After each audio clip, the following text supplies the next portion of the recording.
Chapter 7. Everywhere else in the kingdom that night was dark and peaceful, but in my garden it was like a scene from your worst nightmare. Hideous glowing monsters were rushing everywhere.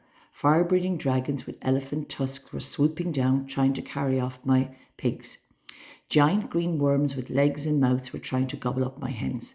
The goats were rushing around the garden, trying to avoid bears and bulls' heads, trying to avoid bears with bulls' heads and human arms, while something with a unicorn's horn, a tiger's head, and a gorilla's body was swinging by my snakes by their tails.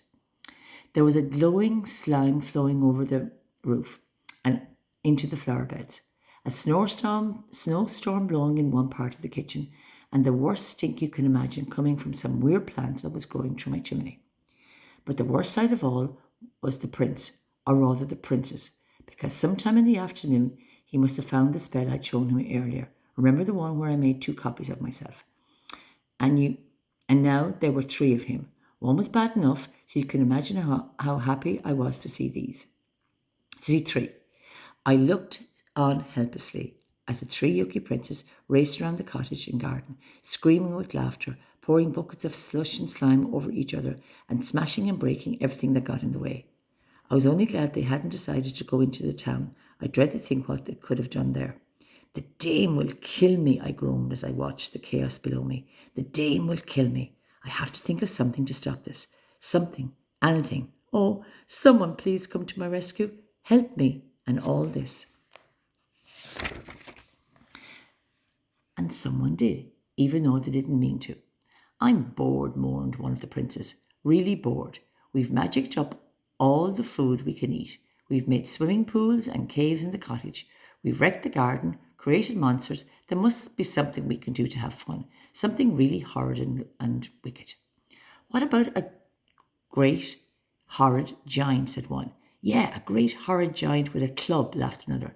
And we'll send him into the town to smash and bash all those stinky people who are always so horrid to me. And the 3 of them clapped their hands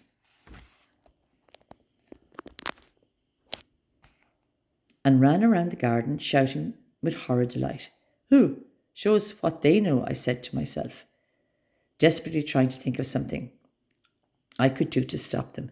Giants are gentle and soft-hearted, not like the ones in fairy tales. They're not giants at all. And my heart almost stopped beating. The Yuckee Prince was standing in the middle of the garden calling out a spell, but he wasn't calling up a giant. He was calling up an ogre, and real ogres are far worse than the ones in the stories. He finished the spell and clicked his fingers. There was a loud roar, and suddenly a terrible creature with one eye, sharp fangs, and a twisted mouth was towering over the garden. He had a club in one hand, an axe in the other, and a long, sharp sword stuck in his belt. He slowly looked around him at the princes and the strange creatures and began to drool. Hey, you, shouted the Yuckee Prince. I'm your master, and I want you to. The ogre looked down at him and gave a twisted smile.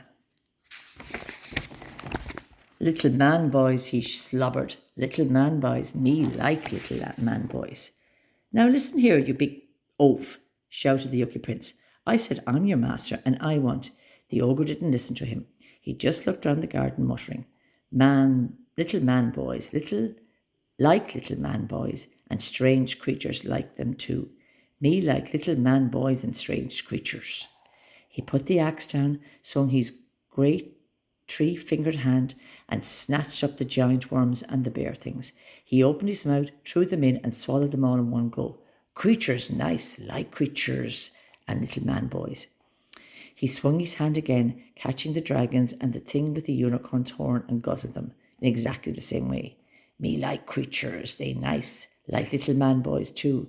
Man boys taste nice. He looked at the Yuckee Princes.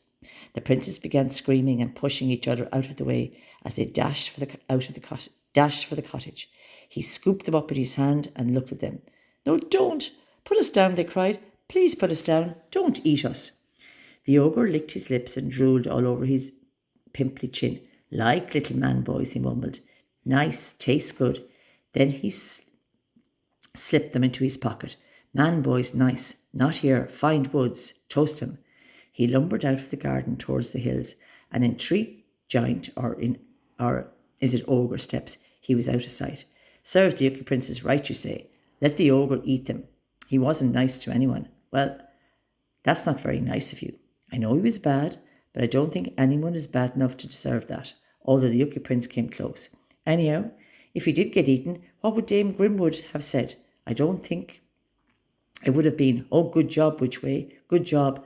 I know there was a minor problem, and he got eaten by an ogre he conjured up from your spellbook while you were turned into a mouse and hiding on the roof of a rabbit hutch. But apart from that, you did a really fine job. No, I don't think that would have been it.